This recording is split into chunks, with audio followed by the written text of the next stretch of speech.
నమస్తే న్యూస్ 24 తెలుగుకు స్వాగతం. నా పేరు హరిప్రియ. ముందుగా వార్తల్లోని ముఖ్యాంశాలు ఇప్పుడు చూద్దాం. ఆల్ ఇండియా సిఐటియు పిలుపులో భాగంగా డాక్టర్ బిఆర్ అంబేద్కర్ కోనసీమ జిల్లా రామచంద్రపురం మండలంలోని పాత బస్టాండ్ సెంటర్ నుండి భారీ సంఖ్యలో అంగన్వాడీలు నల్ల చీరలతో ర్యాలీగా బయలుదేరి రాజగోపాల్ సెంటర్కి వెళ్లి అక్కడ మానవహారం ఏర్పాటు చేసి ప్లాకార్డులు ప్రదర్శిస్తూ పెద్ద ఎత్తున నినాదాలు చేశారు. ఈ నిరసన కార్యక్రమం వల్ల కొద్దిసేపు ట్రాఫిక్కు అంతరాయం ఏర్పడింది. అనంతరం అక్కడి నుంచి ఎంఆర్ఓ కార్యాలయానికి చేరుకొని ధర్నా చేశారు. ఎంఆర్ఓ మృత్యుంజయరావుకి వినతి పత్రం అందించి తమ న్యాయమైన సమస్యలను ప్రభుత్వానికి నివేదించాలని కోరారు.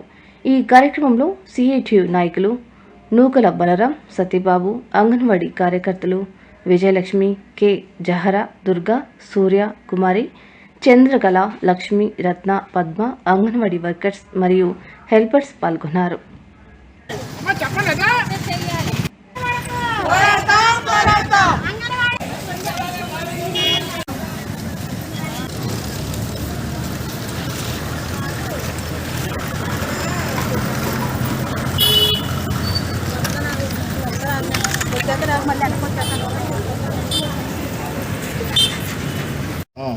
నా పేరు నోకల బలరాం, సిఐటియు జిల్లా ప్రధాన కార్యదర్శిని.